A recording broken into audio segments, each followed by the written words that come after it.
So I just read online that the guy who was producing methamphetamine or meth at Sanctuary Hotel and was caught red-handed was not charged by the courts because Papua New Guinea laws do not apply to meth. And the question is, who is accountable? Who should be held accountable for this? The answer is the Papua New Guinea politicians, because Section 99 and 100 of the Constitution is very clear. Only the MPs, all right, elected representatives, have the right to make laws. And this right cannot be delegated. Essentially, it means if the MPs do not update these laws, no one else will do it, because they are the only entity recognized by the Constitution to make laws. And that's their first function, all right? The second function of the MPs or the parliament is to hold the executive government accountable.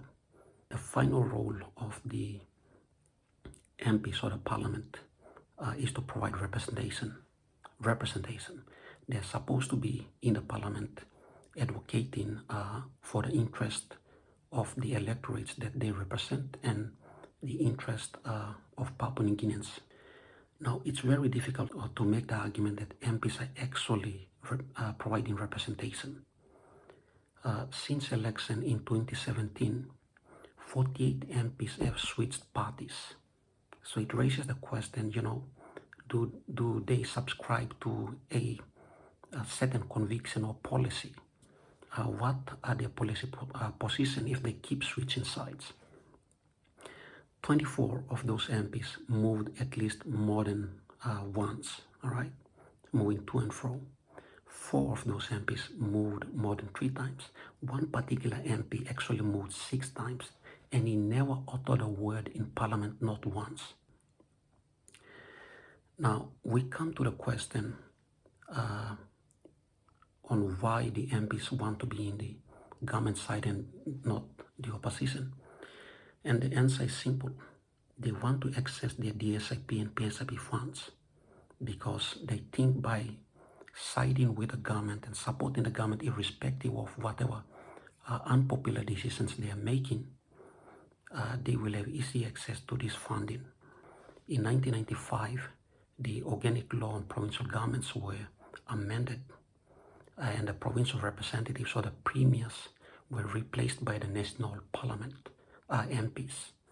So your MPs are now not only lawmakers, provide representation and hold the government accountable, but they are also service deliverers. The Constitution does not say that the MPs should be providing services. The bureaucracy, all right, should be the one that should be providing services. So what the government was supposed to do is perform their first function, make laws and appropriate budget, all right, pass budget, and then leave it to the public service to provide the services. So it's about time that the citizens of Papua New Guinea demand the government to the parliament to focus on their core functions of making better laws. In fact, there are 370 laws currently in Papua New Guinea that are outdated by at least 50 years, right, from the colonial days.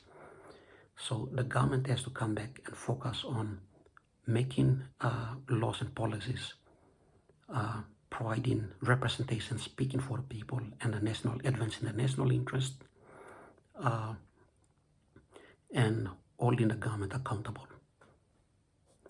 Leave the service delivery to the bureaucracy.